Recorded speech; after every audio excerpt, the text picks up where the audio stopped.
കോന്നി കല്ലേലി വനത്തിൽ നിന്നും ഫോറസ്റ്റ് ഉദ്യോഗസ്ഥരുടെ അനുമതിയോടെ തേക്കുമരം മുറിച്ചു കടത്തിയത് UDF പ്രതിനിധി സംഘത്തിന്റെ ആരോപണം. ലക്ഷക്കണക്കിന് രൂപയുടെ മരം നഷ്ടപ്പെട്ട സംഭവത്തിൽ ജുഡീഷ്യൽ അന്വേഷണം വേണമെന്നും UDF ആവശ്യപ്പെടുന്നു. മരം മുറിച്ചവർക്കെതിരെ നിയമ നടപടി തുടങ്ങിയെന്ന് വനം വകുപ്പ് അധികൃതർ ഏഷ്യാനെറ്റ് ന്യൂസിനോട് പറഞ്ഞു.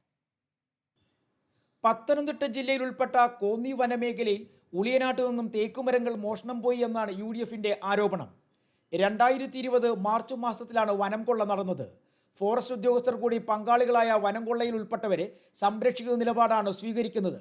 മുട്ടിൽ മരമുറി കേസ് പോലെ തന്നെ ലക്ഷക്കണക്കിന് രൂപയുടെ നഷ്ടമുണ്ടായി.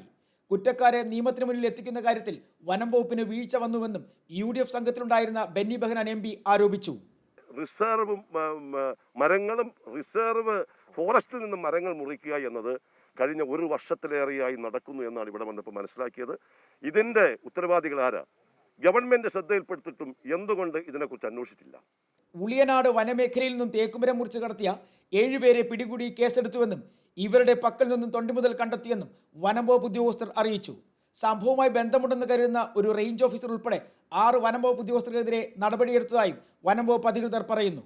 എന്നാൽ ഉളിയനാട് മരം മോഷണത്തിൽ അന്വേഷണം ശരിയായ ദിശയിൽ നടന്നിട്ടില്ലെന്നാണ് UDF നേതാക്കളുടെ ആരോപണം. ഹൈക്കോടതിയുടെ നിരീക്ഷണത്തിൽ ഒരു ജുഡീഷ്യൽ എൻക്വയറി എന്നത് ആണ് ഞങ്ങൾ ആവശ്യപ്പെട്ടിരിക്കുന്നത്. ഏഷ്യാനെറ്റ് ന്യൂസ്, പത്തനംതിട്ട.